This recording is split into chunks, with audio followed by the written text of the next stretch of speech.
Alhamdulillahilladzi an'ama 'alaina bi ni'matil iman wal islam wa ikramana bi khalafatihi min jami'il alam. Asyhadu an la ilaha illallah wahdahu la syarikalah wa asyhadu anna Muhammadan abduhu wa rasuluhu la nabiyya ba'dah. Allahumma sholli wa sallim wa barik ala sayyidina Muhammadin wa ala alihi wa ashabihi ajma'in. Amma ba'du. Fa ya ibadallah, usikum wa nafsi bi taqwallahi wa ta'atihi la'allakum tuflihun. Qala Allah ta'ala fil kitabihil karim, a'udzu billahi minasyaitonir rajim. Wa'adallahu alladhina amanu minkum wa 'amilus shalihat la yastakhlifannahum fil ard kama stakhlafal ladzina min qablihim wa la yumakkinanna lahum dinahum alladzi irtada lahum. Shadaqallahul azim. Saudaraku sidang Jumat yang dirahmati Allah Subhanahu wa taala, sejak tahun 1991 Masehi, kekuatan raksasa dunia yang semula 3 berubah tinggal menjadi 1. Awalnya adalah di awal tahun 1900, raksasa dunia yang memimpin dunia ini ada 3 kekuatan: Islamis, komunis, kapitalis. Qadarullah 1924 Masehi, kekuatan Islam runtuh, ditandai dengan runtuhnya khilafah Islamiyah atau khilafah Turki Utsmani, hancur. Maka kekuatan Islam saat itu melemah, diistilahkannya raksasa besar itu tertidur. Dunia saat itu dipimpin dengan 2 kekuatan, komunis dan kapitalis. Tapi semenjak 1991 Masehi, komunis hancur yang dikomandoi oleh Uni Soviet, maka tinggallah Rusia saja. Dunia di era itu sampai hari ini kemudian dikuasai oleh satu raksasa bernama kapitalis. Dan dalam kacamata khobar nubuwah, Rasulullah menyebutkan dunia ini dipimpin dengan 5 model kepemimpinan. Pertama, kepemimpinan para nabi dan rasul, as-sa'atu mayarfa'u. Hanya beberapa saat kemudian Allah cabut, maka kepemimpinan nabi berakhir di tangan Nabi Muhammad sallallahu alaihi wasallam. Saat itu Quran dan sunnah menjadi hukum dalam kehidupan. Allah kemudian mengangkat pemimpin berikutnya, khilafah rasyidah, pemimpin yang bercahaya. Karena saat itu Al-Quran dan As-Sunnah dijadikan sebagai segala sumber hukum. Kemudian Allah cabut, as-sa'atu mayarfa'u. Hanya beberapa saat kemudian Allah cabut, diganti dengan kepemimpinan berikutnya, Malikun Abon, raja yang menggigit. Dikatakan menggigit karena dunia saat itu masih dipimpin dengan sistem Islam, maka sebutannya juga masih khilafah Islamiyah. Umat Islam masih bebas menjalankan Quran dan Sunnah dalam kehidupan sehari-hari.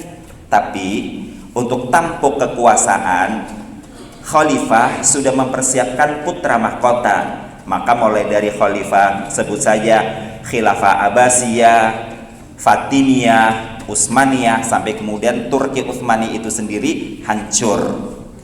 Kemudian dunia dipimpin dengan model Malikul Jabarian, raja yang otoriter, yang diktator, yang bengis, yang jahat. Begitu raksasa Islam tertidur, 2 kekuatan komunis dan kapitalis merajalela. Meskipun mereka mengusung jargon demokrasi, sistemnya adalah kesetaraan, kebersamaan, kebahagiaan. Tapi dalam prakteknya mereka begitu luar biasa bengisnya.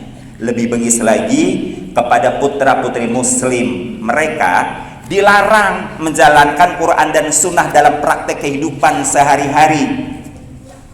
Dengan robohnya komunis, maka kapitalis semakin menjadi-jadi, tidak kenal halal haram di dalam menyedot resourcing sumber daya baik manusia maupun alam. Halal haram buat mereka semuanya sama saja. Maka era yang disebut dengan Malikun Jabarian ini pun akan segera ambruk. Berdasarkan informasi dari Rasulullah Sallallahu Alaihi Wasallam, kepemimpinan dunia setelah Malikun Jabarian, raja yang bengis ini akan segera ambruk. Ya, as-sa'ah hanya beberapa saat usianya saja, tsumma yarfa'u akan Allah cabut kembali. Lantas dunia pada masa itu nanti dipimpin dengan khilafah Rasyidah untuk kali yang kedua. Para cendekiawan baik mukmin maupun non mukmin mereka sepakat mengatakan pada akhirnya peradaban dunia nanti akan dipimpin oleh putra-putri muslim dengan sistem khilafah Rasyidah untuk kali yang kedua, di mana pada saat itu putra-putri muslim bebas melaksanakan nilai-nilai Quran dan Sunnah dengan pemimpin mereka orang-orang yang mampu menciptakan keadilan dan kemakmuran yang merata untuk seluruh dunia, untuk seluruh umat manusia. Bukan hanya yang muslim saja, ghairul muslim pun mendapatkan rahmat, kenikmatan, kesejahteraan, keadilan di era di mana kepemimpinan Islam diberikan kepada putra-putri muslim. Kapan hal itu akan terjadi? Mari kita tengok sabda Rasulullah Sallallahu Alaihi Wasallam yang berbunyi, Innallaha yub'atsu li hadhil ummah. Sesungguhnya Allah akan membangkitkan di tengah-tengah umat ini ala kulli ra'si mi'atin sanah, di setiap awal 100 tahun, man yujadidu laha dinaha, sosok orang yang akan memperbaharui pelaksanaan ajaran agamanya. Dari 1924 Masehi, putra-putri muslim ditidurkan, gak boleh menjalankan syariat Islam, mencoba berbicara tentang Quran dan Sunnah dipraktekkan dalam kehidupan. Buru-buru mereka akan dicap dengan label yang negatif, mulai dari ekstremis, fundamentalis, teroris, anti falsafah negara, belakangan disebut dengan kelompok intoleran, kelompok yang menggunakan politik identitas, tidak boleh tampil dalam praktek kehidupan formal kenegaraan. Kejam sekali sebutan itu. Tapi masa ini segera berakhir. Kenapa? Karena Nabi menyebutkan awal 100 tahun di tiap-tiap masa itu Allah akan bangkitkan putra-putri muslim yang memimpin peradaban dunia. Dan sudah akan tiba masanya. Ketika kapitalisme ambruk nanti, putra-putri muslim inilah yang akan memimpin dunia dengan syariat Islam. 100 tahun akan terjadi, maka 1924 Masehi raksasa Islam tertidur, akan Allah bangkitkan di 100 tahun ke depan. Maka 100 tahun ke depannya adalah tahun 2024 Masehi. Putra-putri muslim pasti bangkit serentak, mereka akan memimpin dunia dengan peradaban Islam. Ini adalah aksiomatik yang tidak bisa ditolak dan ditentang oleh kekuatan apapun. Sudah menjadi kehendak Allah Subhanahu wa taala. Islam pasti bangkit, putra-putrinya segera sadar bahwa tuduhan-tuduhan negatif yang dilabelkan kepada mereka sesungguhnya adalah ulah kaum kapitalis sekuler. Mereka takut kursi kekuasaan mereka terjungkal baik dengan sendirinya maupun disebabkan atas kesadaran putra-putri muslim bangkit bersatu memilih pemimpinnya sendiri. Itu sudah pasti. Mereka kaum kapitalis memakan riba, sementara sistem Islam melarang riba. Mereka menghalalkan prostitusi, menghalalkan narkoba untuk bisnis menopang kekuasaan mereka. Bocoran dari mulut ke mulut, bisnis narkoba itu dikelola oleh kaum kapitalis seluruh dunia. Penghasilannya setiap tahun tidak kurang dari 200 miliar dolar Amerika. Bisnis prostitusi pelacuran mencapai angka, nanti underbownya ada pornografi, porno aksi, ada trafficking, penjualan umat manusia, penjualan ginjal, organ dalam anak manusia dan seterusnya. Itu mendapatkan hasil untuk kekuatan kapitalis tidak kurang dari 200 miliar dolar Amerika setiap tahun. Angka yang sangat fantastis. Perbuatan yang di dalam Islam dilarang, maka mereka sangat marah kalau Islam bangkit melarang itu. Jauh sebelum putra-putri Islam sadar, Jauh sebelum putra-putri Islam meneriakkan tentang larangan prostitusi, larangan narkoba, mereka sudah melabeli putra-putri muslim itu intoleran. Maksudnya apa? Maksudnya tidak mau mentoleransi kejahatan mereka menghancurkan anak manusia. Namun kekuatan mereka pasti segera runtuh. Kenapa? Allah akan memberikan kepada putra-putri muslim kekuasaan sebagaimana yang Allah janjikan dalam surah Nur ayat 55. A'udzu billahi minasyaitonir rajim. Wa'adallahu alladhina amanu minkum wa 'amilus sholihat. Dan Allah telah berjanji kepada orang-orang beriman, kepada putra-putri muslim yang mereka beriman kepada Allah, wa 'amilus sholihat, bekerja mengamalkan nilai-nilai Islamnya secara profesional, tidak malu-malu, tidak ragu-ragu, tidak takut-takut menampakkan identitas keislamannya. Mereka tetap bangga dengan keislamannya meskipun label buruk terus disematkan kepada mereka. Mereka profesional, ibadahnya baik, muamalahnya berkah, halalan thayyiban dan seterusnya. Meninggalkan riba, meninggalkan perbuatan-perbuatan buruk yang disebutkan di atas tadi. Mereka hanya mengambil yang bersih-bersih saja dalam kehidupan ini. Kata Allah, la yastakhlifannahum fil ardh kama stakhlafal ladzina min qablihim. Niscaya Allah akan memberikan kekuasaan kepada mereka sebagaimana Allah telah memberikan kekuasaan kepada orang-orang terdahulu sebelum mereka. Wala yumakkina lahum dinahum alladzi irtadallahum, dan Allah pasti akan meneguhkan agama Islam yang telah diridhoi oleh Allah untuk mereka. Maka dibutuhkan putra-putri Islam yang betul-betul memiliki kekuatan fundamental pelaksanaan nilai-nilai Islam sebagaimana yang Allah sebutkan dalam surah At-Taubah ayat 20. A'udzu billahi minasyaitonir rajim. Alladzina amanu wa hajaru wa jahadu fi sabilillah. Dan mereka putra-putri mukmin yang beriman kepada Allah dan berhijrah di jalan Allah, wajahadu fi sabilillah bi amwalihim wa anfusihim, dan mereka mau bersungguh-sungguh mengorbankan harta dan jiwa mereka fi sabilillah, di jalan Allah Subhanahu wa taala. A'dhamu darajatan indallah, derajat mereka tinggi di sisi Allah Subhanahu wa taala. Wa ulaika humul faizun, dan mereka adalah orang-orang yang pasti memperoleh kemenangan. Maka sudah saatnya putra-putri muslim paham tentang peta perpolitikan global dunia hari ini, bahwa kapitalisme itu pasti ambruk, baik disebabkan karena keserakahannya sendiri ataupun disebabkan kesadaran putra-putri muslim tampil, mereka kemudian berkonsolidasi kuat, memperkuat keimanannya, menyambut janji kemenangan dari Allah Subhanahu wa taala dengan tidak ada keraguan sedikit pun. Innamal mu'minuna alladzina amanu billahi wa rasuli tsumma lam yartabu. Sesungguhnya yang dikatakan putra-putri mukmin itu adalah mereka yang beriman kepada Allah dan Rasulnya dan tidak ada keraguan sedikit pun bahwa estafeta kepemimpinan peradaban dunia pasti segera diberikan kepada putra-putri muslim. Wahajaru, dan kemudian mereka berhijrah menyambut seruan-seruan kebaikan, tinggalkan riba, pindah kepada yang halal dengan sistem syariah bagi hasil dan lain sebagainya. Tinggalkan perbuatan-perbuatan buruk, mereka mengambil perbuatan-perbuatan yang baik saja.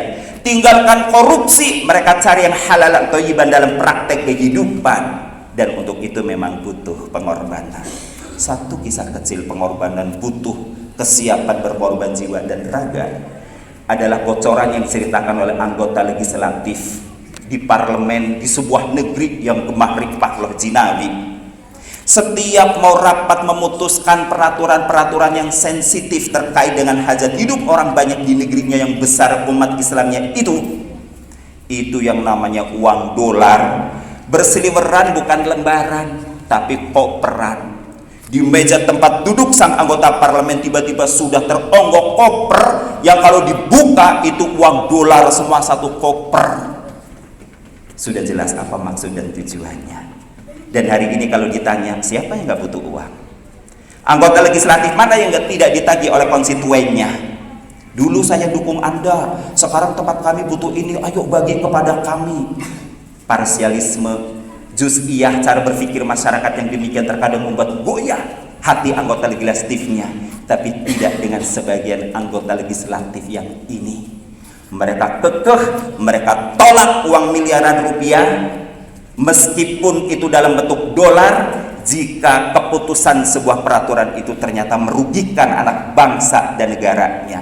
Inilah jihad. Tampaknya kecil dan sederhana. Wajahadu fi sabilillah bi amwalihim wa anfusihim. Terkadang mereka pun diancam. Kalau tidak mau ambil, get out. Kau bukan dari golongan kami. Dikucilkan dalam pergaulan. Tapi qadarullah lagi. Allah sabahkan putra-putri muslim yang seperti ini, tolak uang seperti itu, meskipun jumlah mereka orang-orang seperti ini masih sangat sedikit.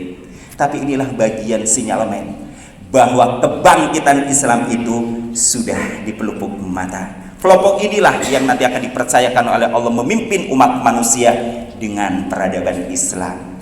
Apakah kita hanya akan menjadi penonton, ataukah kita akan masuk dalam gerbong perubahan, perbaikan, menyambut janji Allah kemenangan buat umat Islam seluruh dunia untuk kemakmuran, keadilan seluruh umat manusia. Sejarah akan mencatatnya, dan bagi yang ikut berperan serta ikut dalam perjuangan sejarah ini pasti mendapatkan pahala jariah di sisi Allah Subhanahu wa taala. Wallahu a'lam bishawab. Ja'alana Allah wa iyyakum fa'izinal aminin wa adkhalana wal muwahhidin faqra bighfir wa anta khairur rahimin. Innal hamdalillahilladzi arsala rasulahu bil huda wa dinil haqq liyudhhirahu 'ala dini kullihi wa kafa billahi shahida. Ashhadu an la ilaha illallah wahdahu la syarika lah wa ashhadu anna Muhammadan abduhu wa rasuluhu la nabiyya ba'dah. Allahumma shalli wa sallim wa barik ala sayyidina Muhammadin wa ala alihi wa ashabihi ajma'in. Amma ba'du. Fa ya ibadallah, usikum wa nafsi bi taqwallah wa ta'atihi la'allakum tuflihun. Qala Allah ta'ala fil kitabihil karim, a'udzu billahi minasyaitonir rajim. Wa'adallahu alladhina amanu minkum wa 'amilus shalihat la yastakhlifannahum fil ard kama istakhlafal ladzina min qablihim wa la yumakkinna lahum dinahum alladzi irtada lahum. Shadaqallahul 'azim. Innallaha wa malaikatahu yusholluna 'alan nabi ya ayyuhalladzina amanu shallu 'alaihi wa sallimu taslima. Allahumma shalli 'ala sayyidina Muhammadin wa 'ala alihi wa ashabihi ajma'in. Allahumma ighfir lil muslimina wal muslimat wal mu'minina wal mu'minat al ahya'i minhum wal amwat innaka sami'un qaribun mujibu da'wat ya qadiyal hajat. Rabbana ighfir lana wa liwalidina warhamhuma kama rabbawna shighara. Rabbana hab lana min azwajina wa dhurriyyatina qurrata a'yun waj'alna lil muttaqina imama. Rabbana afri 'alaina sabra wa tsabbit aqdamana fansurna 'alal qaumil kafirin. Rabbana atina fid dunya hasanah wa fil akhirati hasanah wa qina adzabannar. Ibadallah, innallaha ya'murukum bil adli wal ihsan wa ita'i dzil qurba wa yanha 'anil fahsya'i wal munkar wal baghi ya'idukum la'allakum tadhakkarun wa la dzikrullahi akbar. Aqimis shalah.